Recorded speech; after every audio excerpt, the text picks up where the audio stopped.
Hello, this is Joseph Zodel. Today's video is based on a story that's making the rounds that you can't buy spaghetti at Olive Garden without a driver's license. So why should you be able to vote without a driver's license? So this is apples and oranges, but to begin with, the premise is incorrect. You can go to Olive Garden and buy spaghetti without showing a driver's license.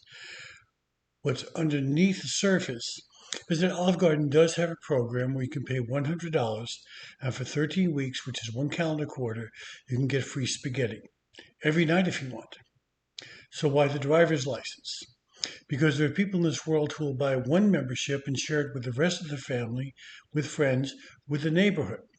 Someone could buy one membership and 100 people could be having dinner on one membership. So that's why the driver's license, to prove that you're the person who paid the $100 in the first place and has this privilege. So you can buy spaghetti at the Olive Garden without a driver's license, rest assured. But you do need it in order to be able to participate in this program. So as to voting, the question really is not why don't we need to show the driver's license, but why should we show the driver's license? It would eliminate one problem and one problem only, and that's the masquerading voter, which doesn't seem to exist. Example, so if it's the day before Election Day and Jason here is at work and mentions to someone, I'm going to vote tomorrow on the way home, and that person wants to masquerade, suppose that person shows up at Jason's polling place early in the morning, signs in as Jason, and casts a ballot. And then in the evening goes and casts his own ballot in his own polling place where he's supposed to be. By the time Jason gets to the polling place, he's told he already voted. You can't vote twice. Go home.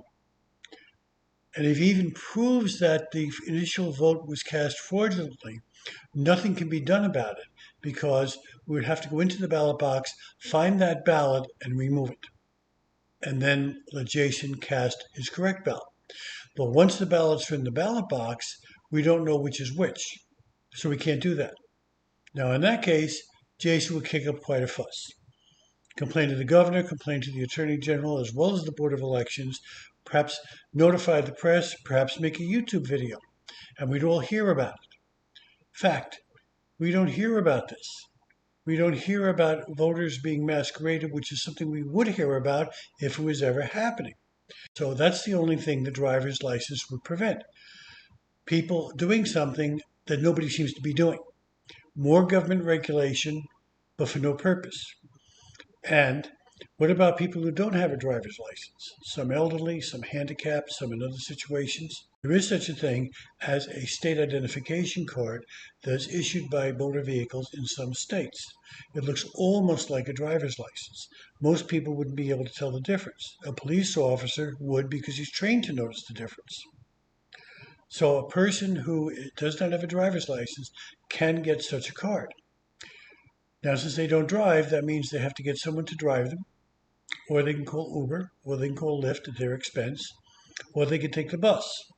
Where I live in my city, to get from here to motor vehicles by bus would require 3 separate buses, down there and back, plus the expense of getting a card that you otherwise might not need. So the idea is to put all those people to a lot of trouble, elderly people, handicapped people, to address a problem that does not exist in the first place any more than fake ballots do. Here is a video on that subject if you're interested in pursuing that. Do give us a like and subscribe to our channel so you don't miss any of the videos we'll have coming up soon. Thank you for joining me today.